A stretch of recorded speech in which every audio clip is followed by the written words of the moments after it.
책을 읽는 당신이 별처럼 빛나길 책방 별곡. 안녕하세요, 책별님들.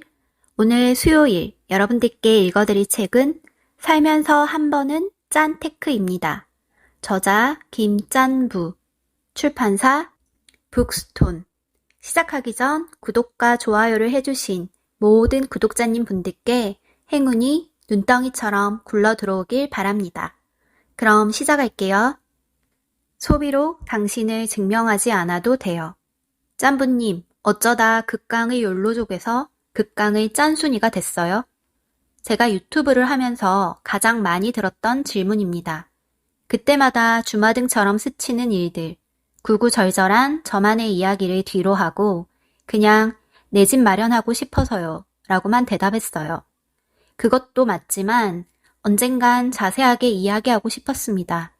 왜 욜로족에서 짠순이가 됐는지, 왜 짠테크로 돈을 모으기 시작했는지 말이죠.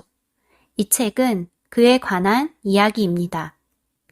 돈을 모으게 된 계기는 관심의 초점을 돈이 아니라 저 자신에게 돌리면서부터였어요. 진짜 내가 이 옷을 입고 싶나? 술자리에서 정말 재밌나? 여러 질문들을 하게 되었어요. 그런 소비들이 정말 제가 원해서 한 것인지, 남들 따라서 남의 말에 휩쓸려서 한 것인지 나에게 정말 행복하냐고 물어봤어요. 그 질문의 끝에는 온전한 쉼을 누릴 수 있는 내 집 마련이라는 꿈이 있더라고요. 그 꿈을 위해 돈을 모으기 시작했어요. 제가 정신을 차리고 돈을 모으고 재테크라는 걸 하다 보니 재테크는 정보 싸움이나 기술 문제가 아니더라고요. 결국 내가 나를 얼마나 잘 알고 있느냐의 싸움이었습니다. 대부분 재테크를 해야겠다고 생각하면 돈을 어떻게 모으지? 돈을 어떻게 불리지? 만 생각합니다. 하지만 전 그 전에 왜 돈을 썼지부터 생각해야 하는 것 같아요. 진짜 내 마음의 이야기를 먼저 들어야만 풀리는 숙제들이 있더라고요. 짠테크를 몰라주는 사람들 사이에서 느낀 외로움, 젊은 사람이 이렇게 사는 게 맞는 걸까 하는 불안감, 초보적인 질문 같아서 묻지 못했던 부끄러움, 무엇부터 어떻게 해야 할지 모를 막막함, 내가 오를 수 없는 미지의 재테크 세계 같아서 오는 좌절감 등을 풀어가는 과정을 이번 이야기에 담았습니다. 저도 아직 진행 중이니까 이 책을 시작으로 저와 함께 부자 되는 길을 걸어요. 평생 아끼고 평생 구질구질하게 살라는 말이 아닙니다. 살면서 한 번은 짠테크 해볼만 합니다. 해볼 가치도 있고요. 나 자신을 사랑하는 쉽고 빠른 방법이거든요. 짠테크 시작할 준비 되셨나요? 가계부의 시작, 카드 내역 3개월치 뽑아보기.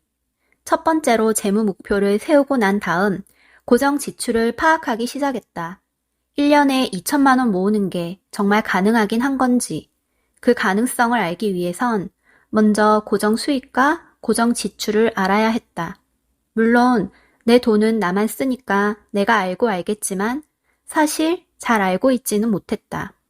통신비, 교통비, 식비 등 고정으로 나가는 지출은 그냥 다 대략 10만 원쯤 나가겠지 라는 생각뿐이었다. 더 이상 내 통장을 밑 빠진 독처럼 내버려 둘 수 없다는 생각으로 내 주머니에서 나가는 1원까지 다 체크해보겠어. 독하게 마음먹었다. 우선 카드사 홈페이지에 들어가 3개월치 사용 내역을 뽑았다. 식비, 생필품, 꾸민비, 교통비, 통신비, 월 구독 서비스 등 매달 고정으로 나가는 지출이 얼마인지 1원 단위까지 적었다. 당시 내가 살펴본 3개월치 사용 내역은 욜로족 부적원일 때의 지출이었다. 부족원 신분인인 만큼 지출의 대부분이 술, 옷, 꾸민비라 이걸 굳이 고정 지출과 변동 지출로 나누는 게 의미가 있을까 싶었지만 일단 그 중에서 고정 지출이라도 파악하려는 마음으로 열심히 카드 내역을 가계부에 옮겨 적었다. 3개월 동안 대략 50만 원 이상이 고정으로 나가고 있었다. 10만 원인 줄 알았던 통신비는 8만 9천 원이었고 20만 원쯤 될 줄 알았던 교통비는 15만 원이었다. 손 아프게 100원, 1000원까지 가계부를 적은 이유가 여기에 있다. 통신비를 대충 10만 원이라고 생각하면 이건 통신비니까 라는 핑계로 11,000원을 아무렇지 않게 쓸 것 같아서 통신비, 교통비를 어떻게 줄여 라며 합리화할까봐 가계부는 마음 편하려고 쓰는 게 아니라 지출을 줄이려고 쓰는 거니까. 고정 지출이라도 줄일 것은 줄여야 하니까. 고정 지출이라고 퉁치고 넘기지 않고 줄줄 새어나가는 고정 지출 독을 고치기로 마음먹었다. 교통비는 최대한 택시를 덜 타는 방법이 제일 효과적일 것 같았다. 출퇴근 버스만 타도 한 달에 15만 원 이상 나가는데 여기에 택시까지 타면 20만 원을 훌쩍 넘기는 것은 식은죽 먹기였다.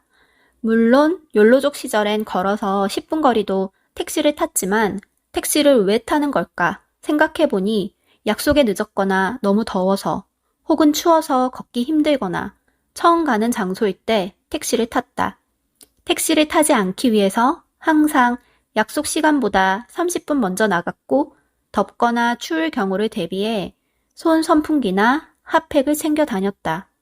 처음 가는 장소는 미리 온라인에서 지도와 노선을 찾아보고 길을 익혔다. 택시 차단막을 만들어 놓으니 눈에 띄게 택시 타는 일이 줄었고 요즘은 연중 행사로 탈까 말까 할 정도다. 출퇴근 교통비마저도 광역 알뜰 교통카드를 사용하면서 줄였다. 광역 알뜰 교통카드는 국토교통부에서 프로뚜벅 출근러를 위해 시행하는 제도로 대중교통을 이용하기 위해 걷거나 자전거로 이동한 거리만큼 마일리지를 적립하여 지급하고 아울러 카드사의 추가 할인 혜택을 포함하여 대중교통비를 최대 30%까지 절감할 수 있는 교통카드다. 한 달에 10,000원에서 15,000원 정도 아낄 수 있는 셈이다. 홈페이지를 통해 카드를 신청해서 받고 휴대폰 앱을 깔고 출발 버튼 누르고 회사에 도착해 도착 버튼을 누르면 걸음수까지 다 누적되어 마일리지로 계산된다. 짠테크 시작 후로 충격적이게도 교통비가 지출 1위였던 적이 있다. 버스 정류장에서 회사까지 1.2km 걸어 다녔던 거리를 귀찮아서 한승 버스를 탔더니 300원씩 더 붙은 결과였다. 프로 뚜벅 출근러에게는 열심히 걷는 것도 돈이다. 통신비 8만 원은 지금 생각하면 엄청 큰 돈인데 사실 큰 돈으로 인식하기가 쉽지 않다. 주변 사람들의 통신비가 대부분 10만 원 언저리라 오히려 10만 원 아래면 저렴한 편이라 여기기 쉽기 때문이다. 심지어 친구들 사이에는 2년마다 핸드폰 기종을 바꾸는 게 대단한 사람이기도 했다. 대부분 2년을 못 채우고 새 모델로 바꿨으니 새 기종이 나올 때마다 이 금액대에 새 폰을 쓸 수 있습니다. 라는 직원의 말에 홀린 듯 폰 바꾸기도 쉬웠다. 엄청난 혜택을 받으며 바꾸는 것이라 생각했지만 알고 보면 다 내 통장 모김을 잊었다. 통신비 줄이기 하면 가장 많이 언급되는 것이 알뜰폰이다. 예전에는 알뜰폰이라는 이름 때문에 속도도 좀 느릴 것 같고 편리하지 않을 것 같은 느낌적인 느낌이었는데 사실은 전혀 문제가 없는 서비스다. 항공사로 이해하면 더 쉽다. 저가 항공사는 기내식, 라운지 이용 등의 혜택은 없지만 저렴한 가격으로 비행기를 이용할 수 있다. 알뜰폰도 이와 마찬가지로 불필요한 서비스를 빼고 핵심 서비스만 남겨놓기 때문에 저렴한 가격으로 이용할 수 있다. 데이터를 무제한으로 써도 3만 원대에 이용할 수 있다. 다만 나처럼 온 가족이 같은 통신사를 이용해서 받을 수 있는 가족 할인폭과 알뜰폰 요금을 비교해야 하는 등 자신에게 더 적합한 방법이 있는지 잘 알아봐야 한다. 통신비 줄이기에서 알뜰폰보다 더 강조하고 추천하고 싶은 중요한 것이 있다. 바로 핸드폰 단말기 원금이다. 흔히 볼 수 있는 매달 10만 원에 가까운 통신비에는 보통 2만 원에서 3만 원의 단말기 할부금이 포함되어 있다. 할부금만 포함되어 있는 것이 아니다.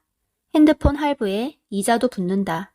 대부분 핸드폰을 2년 약정 할부로 사는데 여기에 5.9%의 이자 수수료가 나간다는 다소 충격적인 사실.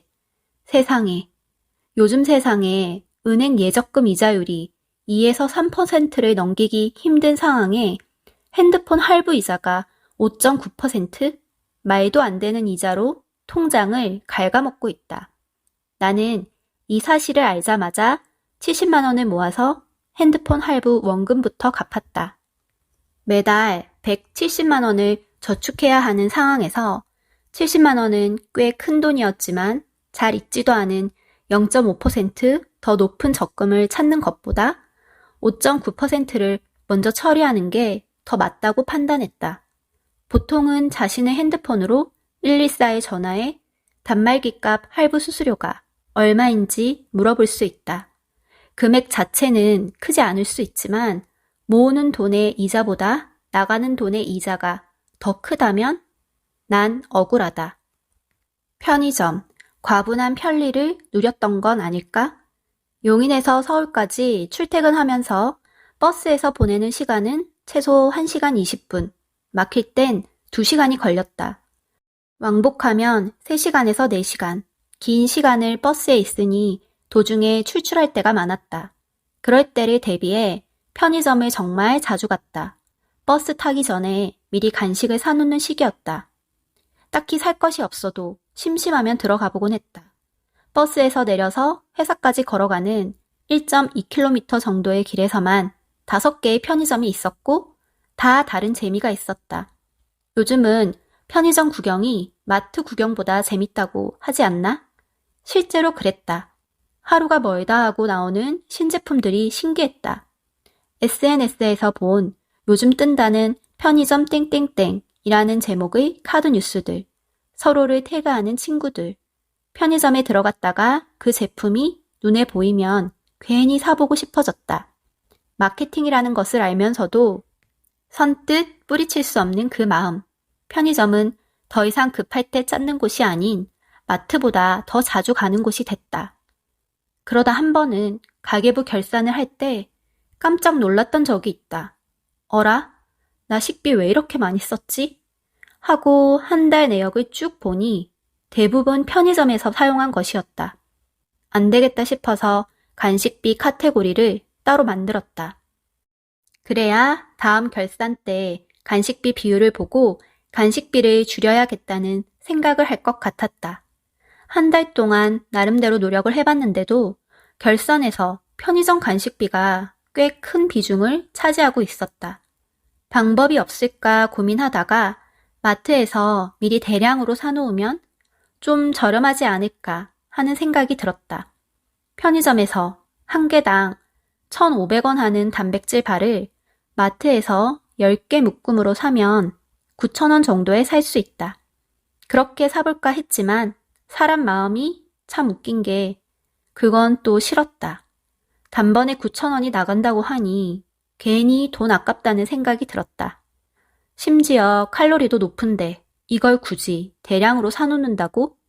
그냥 참아보는 걸 택했다. 대신 같은 금액대로 견과류를 대용량으로 사서 집에서 소분했다. 내가 직접 만든 화류 견과.